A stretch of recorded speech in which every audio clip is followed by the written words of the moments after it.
It's like riding a motorbike. The only way you're going to achieve anything is to get on the damn thing and try it out, and if you fall off, well, that's part of the learning process. I have to figure out what settings to use for focus, whether to be in auto or manual, etc, etc, blah blah. And the only way to figure out whether I'm focusing alright is to take some video and look at it on a big screen. The easiest thing would be to just go down the pub and sit there, but I don't want to do that. My liver won't stand it, and I can't afford it, so we'll take this route. Well, I'm just sat here in the mall and enjoying free air conditioning. So nothing else to do. So anyway, that's kind of a shot to nothing. I'd just be interested in getting this home and seeing. I've just been to the camera shop to try a 22mm lens out, but it's obviously it's not as wide as the one I've got on here, so you know that's not the lens for me. I want to I mean, as far as a vlogging lens is concerned, this here might be all I need, but I wouldn't mind something a bit wider. I've got my eye on something, but we'll see. They seem to have a pretty good selection of shit in there, so it might save me getting it on Amazon. This is the shop where I bought this camera. So anyway, let's wait and see how we go. Cheers. So I'm just going to walk around a bit. I'm now in manual mode, and once I'm in manual mode I can actually see what the camera's doing. I've changed the color balance now to suit tungsten light, which gives it a much warmer view. And I was on, well, I still am as far as I can see. I'm on f20, because the lens is pretty well shut right down, wide open, I think, sorry. And the auto is, sorry, the ISO is flat out, it's wound right up. So you see, I've had a brain failure with my shutter setting, with my aperture setting. F20 is it wide open or shut right down? Believe me, I know these things, but right now, I mean, the faster the lens, the smaller the number, so that's wide. So f20 is shut right down. So I think there's plenty of light. I know what's happening. I'm changing the lens, but I think the auto is kicking in to compensate for it. The ISO being on auto is kicking in to compensate for it. So it is a bit of a, you know, a minefield in a way. Yeah, now I think I can see what's going on. I put the ISO into manual, and now I'm opening up the shutter, and you see I'm overexposing it. So what I could do if I wanted less grainy pictures, should have set all this up before I started, but that is now a better setting because my ISO is now set in the sweet spot of 200, so the picture is much less noisy, there's much less gain in the camera, and I've shut the aperture right down to f3.5, so I've got a decent depth of field. So this is giving me much better lighting conditions, and this is what I can see. Not sure how the autofocus is going to work on this now. Oh, I know. That has to really change as well. Right, so if I'm not looking at me anymore, of course I've got to set the autofocus to focus on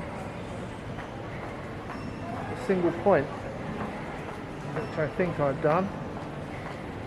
So I go over there. See, again, I've not got my glasses on, so I'm a complete failure as a videographer right now. But these are the things you have to keep in mind when you're doing a vlog. And it's of course you might say to me, well, Graham, you're being a stupid because you just get your cheapo iPhone, it does everything for you, you never have to worry about anything. But it's not quite the point, is it? So I've gone back to facial recognition for focus. Take these off. It might even start looking at my eyes. Who knows? I don't know. But whatever. I'll keep telling yourself it's a hobby, Graham. Keeps you at the pub. So that's good. So my next trip, I think I'm going to go to the Index shop and have a look at some pots and pans.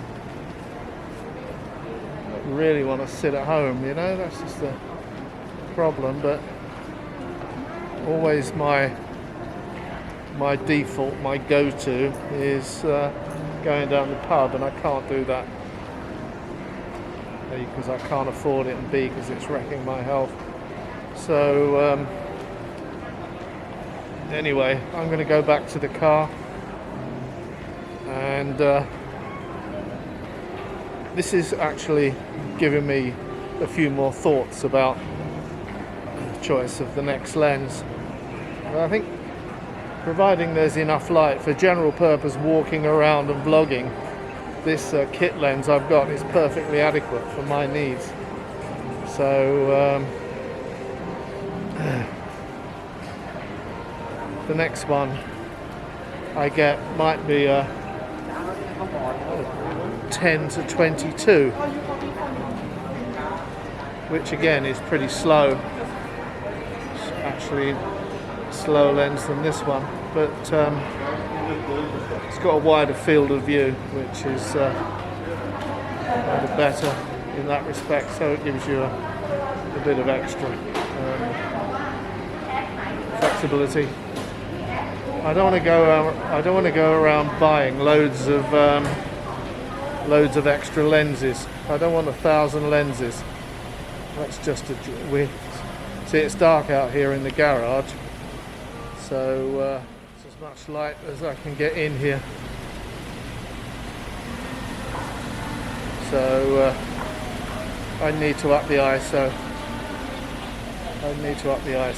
So anyway, experiment over. Well, this has been a complete and utter focus failure, and normally I would never even release this video, but hopefully it's part of a learning process. No matter what focus mode I selected, be it following my face or center area of the view, it was out of focus, and something is wrong. So the only common factor is that it was set to autofocus, and it hasn't been like that in the past, I don't think. So it's back to square one to find a solution. Well, we'll see, won't we? Bye bye. Here we are, back in the house under controlled conditions, I'm now set to autofocus, and the lens is wide open, so I've got the minimum depth of field. Had to crank up the gain in the camera, the ISO, but it's nowhere near flat out, and within the limits of my dodgy eyesight, I think we're fine here. We'll see what the encoding process does as well. I'll do that as well. And this is set up for like facial following, which it's doing okay. Let's move in. I mean, I don't know if it physically looks for your eyes or not. I can't see your eyes. But my eyes are so bloody ugly that I tend to always wear these tinted lenses, so we'll see if it's done anything. I'll now set it to manual focus. Okay, it's focused on my beard. It's a pretty narrow depth of field, so I'm not going to move around too much. But I should be bang on focus here. So anyway, let's look at these two raw clips and encode them up, and I'll probably add it to the end of that video because the rest of the video was such a bloody failure. But not a complete failure, because, you know, I learned something again in the mall. So let's just see what this is like for the second time. Cheerio. Done like a true engineer. And the answer is yes, in raw footage both of those clips were a lot better. And also, as soon as I dump it into this crummy movie maker package, they go somewhat soft.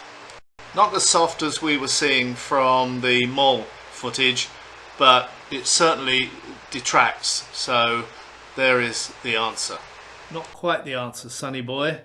I've just done another test, and I noticed that as soon as I put any of this footage into this crappy Windows Movie Maker program that I use, it just goes soft. Very bad news. However, the good news is once I encode it into an MP4 movie to use on YouTube, then it looks alright. When I say alright, it's probably not as good as the MP4 that comes out of the camera, because they're encoding it especially for YouTube. But you know, that is a real mystery, but it's not the complete disaster that I thought it was. So I'm gonna have to look around for a decent editing package. You know, for years I've used this Windows Movie Maker because it's free, but it's got its limitations, and I need to investigate down that way. But I've just, the previous version of this movie, I've watched it on my monitor after it had been encoded up into a video, and it looks fine. So anyway, I'm holding it there. That's my morning's work done. I'm going off for some exercise now. Sorry for my eyes wandering around all over the place. Anyway, this is a load of crap, but I do hope that it's been of interest to someone. Bye-bye.